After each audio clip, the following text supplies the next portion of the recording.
G'day guys, welcome back to True Eagle. I thought I would do a little video today commenting on the coaching situation. We've had a few updates and it's taken me a little bit of time to be able to do a video on it because I've had other things to do, quite frankly.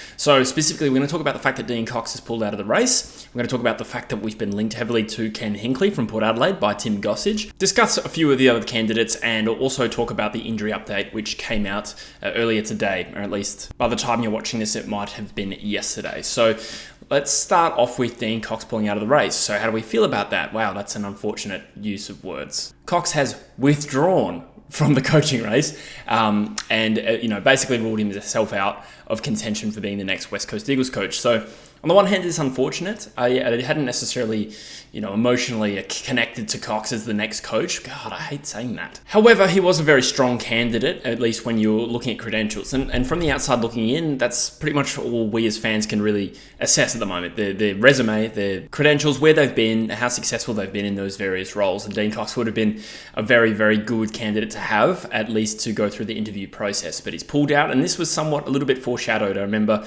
even just seeing comments on my YouTube channel telling me that, Dean Cox would never leave Sydney. And I said this to you guys. I was like, I don't really understand why not. But he's come out and addressed it. And he said, I'm extremely happy in Sydney. I believe this is the best place for me and my family. He said, my two girls are 8 and 11, have made solid friendships at school. My wife is running a new business. We feel staying in Sydney is the best option for us. So hard to argue with any of that. And I did, I think I even said it on the channel.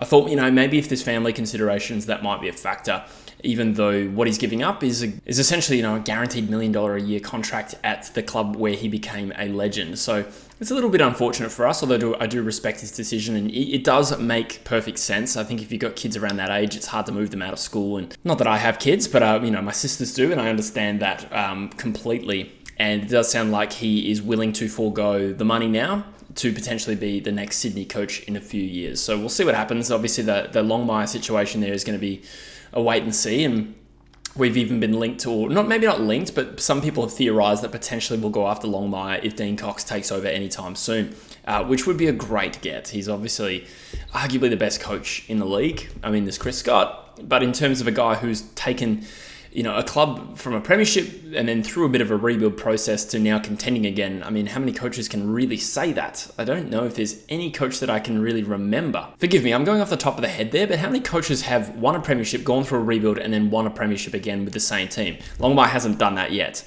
but potentially. He was there in 2012, and they have, really refreshed the list since then. So then after that, a few days later, Tim Gossage has said that Ken Hinkley is the number one target as West Coast seeks a long-term replacement for Adam Simpson. That is really interesting, considering Hinkley still has a job at Port Adelaide, and we know there's so much tension around his job, and he's under a mountain of pressure constantly, but obviously still has a contract that I think expires at the end of next season. Now, there's been murmurs that Josh Carr is going to be lined up to take over from Hinkley at the end of his contract. Again, that's kind of more rumours that you see online rather than anything that's been reported, obviously. But to quote Tim Gossage, he says, the shift has been significant in the last 48 hours. I'm confident he is near the top of the shopping list. You can't come out and say he'll get the job because it's a massive process, but I do believe his name is sought into contention at West Coast. So how do we feel about this? So it's important for me as well to try and remove myself from the anti-Hinkley sentiment that I see online a lot. A lot of that is coming from frustrated Port Adelaide fans, and it probably creates this maybe cognitive bias that Ken Hinkley is not a good coach. But I think of when Ken Hinkley took over Port Adelaide, and it's a long distant memory now for Eagles fans, but Port Adelaide did go through a horrendous period of being uncompetitive. I want to say around that time, 2011 to maybe 2013. I can't remember the specifics, but I do remember they lost the game by about 150 points to Hawthorn, and they were a genuine rabble. And then in 2014, I don't think it was Hinkley's first season, but they went from being a kick off the grand final and nearly beat Hawthorn at the MCG. So my point being there is he was a coach that took over of a rabble and turned them into a very strong team that has generally been competitive for a long period of time. There were some ups and downs, but particularly in the last few years, say what you want about Port Adelaide, they have generally been a team that has been entrenched in finals and competing. There's been down years, but they made prelims in 20 and 21. I think 22 was a down year, and 23 they played finals, and 24 they're in the mix again. So on the one hand, they're blessed with a good list. I think they're drafted well. There's so many different factors there, but Ken Hinkley is not a badly performed coach. And I think maybe a lot of the frustration comes from maybe internally fans have probably felt that they've under-delivered on the talent that's there. And that may be somewhat true, but he also hasn't performed horribly. So I'm just adding some nuance to the conversation. I'm not really making a case for why I want Ken Hinkley. But I will acknowledge that he is a coach that has gotten a club or overseen a club transitioning from a rabble to a very good team. He deserves some credit for that, and that is very similar to the situation we find ourselves in currently. The arguments against Ken Hinkley for me are probably, first of all, the fact that he has been a senior coach there for 11 years now. So I just double checked. He started coaching in 2013. He's 157 wins and 106 losses. That's a very good record. Okay, on the one hand, he's the longest serving coach at one club to never have played in a grand final.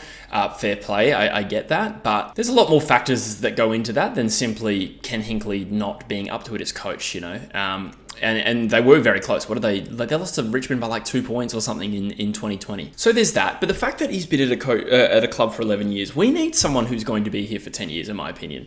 This is going to be a 10-year build. I'm not saying 10 years until we're, potentially playing finals again. I'm saying 10 years till we're probably competing for a flag. And in my mind, I would like someone that has the capacity to be there for the entire stretch. I personally would prefer we don't hire a coach just to simply get us out of this mess and then flip him for a new one. I mean, I guess what I'm saying there is, he's been at 11 years for Port Adelaide. It's a highly stressful job. He's had so much media scrutiny and fan tension over the years that I'm a little bit worried about taking on a coach who has done 11 years in this role to then take on an enormous job at West Coast. There's an argument against that for me. There's also the fact that he's 57 years old, and if you look at this as a 10-year build, and ideally wanting the same coach for that entire 10 years, at least that's my stance, he's going to be 67 in 10 years. So that arguably is the biggest factor against him for me. It's, if he'd been sacked a year ago and had sat on the sides and refreshed and decided he was up for a 10-year build, I'd maybe feel differently. But that is probably my biggest concern with Ken Hinkley. But again, it is just rumours. It is just Tim Gossage. I know he has a bit of a reputation.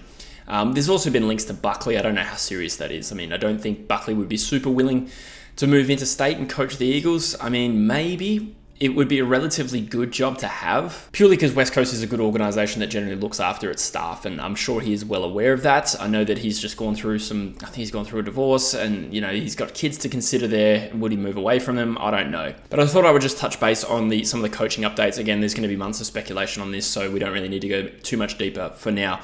We'll quickly cover off some of the injury news that came out today. So Jake Waterman, McGovern, and Elliot Yeo all test to come back this week against Fremantle in the Western Derby. Tyler Brockman is out for the season. Liam Duggan will spend another week off with his concussion. And Kobe Burgill has done another hamstring, which I hate to say it, that's probably him done at AFL level. So he's going to be out for 3 or 4 weeks. And then you'd imagine he'll come back for whatever's left of the waffle season after that.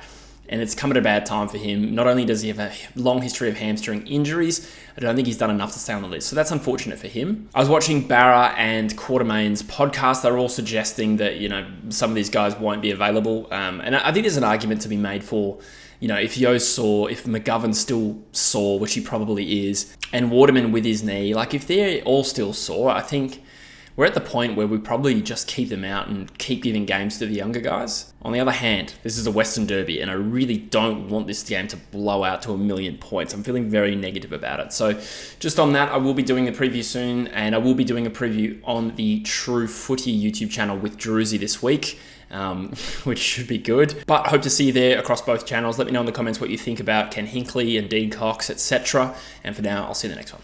Cheers.